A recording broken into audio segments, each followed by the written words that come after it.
सुप्रभात देवियों और सज्जनों, मैं कर्नल सोफिया कुरैशी और मेरे साथ विंग कमांडर व्योमिका सिंह आज आपको 6 से 7 मई 2025 की रात 1:05 से 1:30 बजे के बीच भारतीय सशस्त्र बलों द्वारा अंजाम दिए गए ऑपरेशन सिंदूर के बारे में जानकारी देंगे।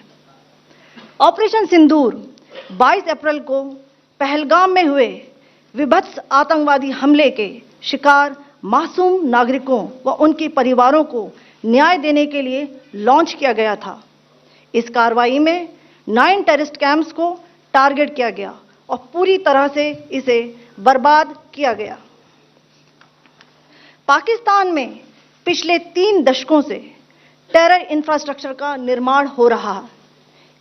इसमें recruitment, indoctrination centres, training areas व लॉन्च पैड शामिल थे, जो पाकिस्तान और पाक अधिकृत जम्मू कश्मीर POJK दोनों में फैले हैं। Operation Sindoor was launched by Indian Armed Forces to deliver justice to the victims of Pahalgam terror attack and their families. 9 terrorist camps were targeted and successfully destroyed. Over the last 3 decades, Pakistan has systematically built terror infrastructure. It is a complex web of recruitment and indoctrination centers, training areas for initial and refresher courses, and launch pads for handlers. These camps are located both in Pakistan as well as Pakistan-occupied Jammu and Kashmir areas. Some of the well-known training camps are located, as you can see on the screen. They are distributed from Savai Nala in the north, counting to approximately 21, ending at Bhagalpur to the south. इन लक्ष्यों का चयन विश्वसनीय intelligence सूचनाओं के आधार पर हुआ ताकि आतंक गतिविधियों की रीढ़ तोड़ी जा सके और यह खास ध्यान दिया गया कि निर्दोष नागरिकों और सिविलियन इंस्टॉलेशन को नुकसान न पहुंचे। The selection of these targets for Operation Sindoor was based on credible intelligence inputs and role of these facilities in perpetrating the terror activities. The locations were so selected to avoid damage to civilian infrastructures and loss of any civilian lives. This was done with due diligence, and the camps selected for targeting and their engagement will now be shown to you one by one. POJK के target मैं आपको बताना चाहूंगी। सबसे पहले सवाई नाला camp Muzaffarabad, जो कि POJK के लाइन ऑफ कंट्रोल से 30 किलोमीटर दूर है। यह एक लश्कर-ए-तौयबा का ट्रेनिंग सेंटर था।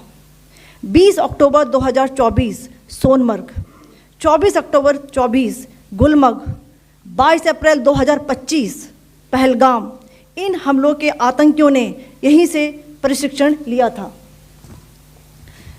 सैयदना बिलाल कैंप मुजफ्फराबाद, यह एक जैश-ए-मोहम्मद का स्टेजिंग एरिया है। यह हथियार, विस्फोटक और जंगल सर्वाइवल ट्रेनिंग का केंद्र भी था। गुलपुर कैंप कोटली, यह LOC से 30 किलोमीटर दूर था। लश्कर-ए-तौयबा का बेस था, जो रजौरी, पुंछ में सक्रिय था। 20 अप्रैल 2023 को पुंछ में और 9 जून 2024 को तीर्थ यात्रियों के बस हमले में यहीं से आतंकी को ट्रेन किया गया था।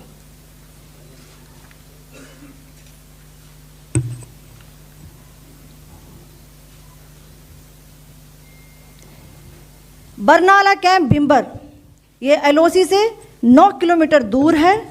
यहाँ पर हथियार, हैंडलिंग, IED व जंगल सर्वाइवल का प्रशिक्षण केंद्र था। अब्बास कैंप कोटली,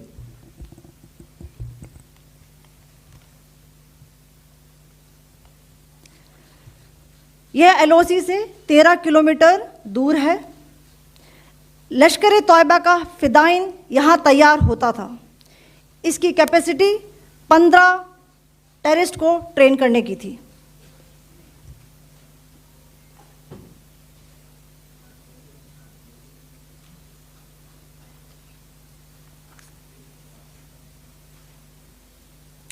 अब मैं पाकिस्तान के अंदर के टारगेट से अवगत कराना चाहूँगी।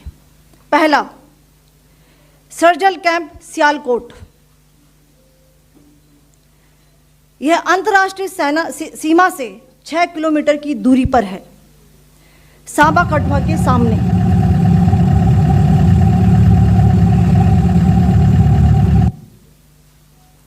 मार्च 2025 में जम्मू एंड कश्मीर पुलिस के 4 जवानों को की जो हत्या की गई थी, उन आतंकवादियों को इसी जगह पर ट्रेन किया गया था।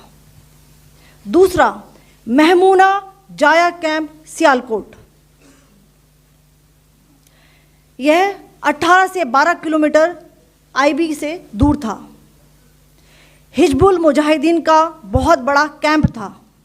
यह कठुआ जम्मू क्षेत्र में आतंक फैलाने का नियंत्रण केंद्र था। पठानकोट एयरफोर्स बेस पर किया गया हमला भी इसी कैंप से प्लान और डायरेक्ट किया गया था। मरकज ताइबा मुरीद के,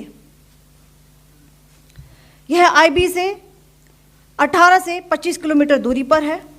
2008 के मुंबई हमले के आतंकी भी यहीं से प्रशिक्षित हुए थे।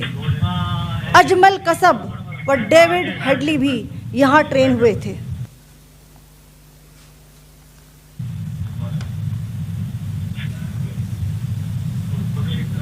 आगे दूसरा आया।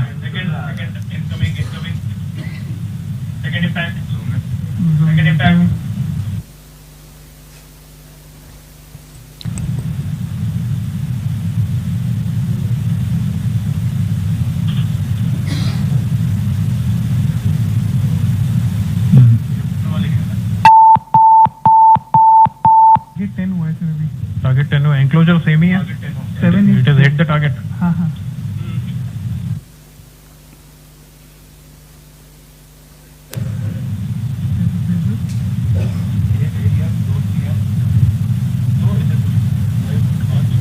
आ गया सर, इम्पैक्ट।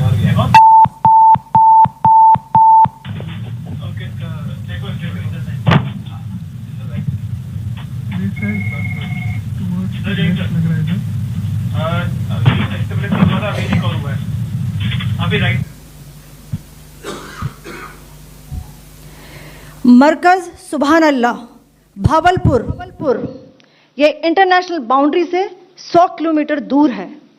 जैश ए मोहम्मद का मुख्यालय था। यहाँ पर रिक्रूटमेंट, ट्रेनिंग व इंडॉक्ट्रिनेशन का केंद्र भी था। शीर्ष आतंकी अक्सर यहाँ आते थे। मैं आप सबको बताना चाहती हूँ कि किसी भी सैन्य ठिकाने का निशाना नहीं बनाया गया और अभी तक किसी तरह की नागरिक क्षति की रिपोर्ट नहीं है। धन्यवाद। जय Hind. The strike on the terror camps were undertaken through precision capability, as shown to you. A niche technology weapons with careful selection of warheads was ensured so that there will be no collateral damage. The point of impact in each of the target was a specific building or a group of buildings. All the targets were neutralized with clinical efficiency, and the results reiterate the professionalism of the Indian Armed Forces in the planning and execution of their operations. No military establishments were targeted. India has demonstrated considerable restraint in its response. However, it must be said that the Indian Armed Forces are fully prepared to respond to Pakistani misadventures, if any, that will escalate this situation. Jai Hind, and thank you very much. Ladies and gentlemen, friends in the media, I ask your indulgence today.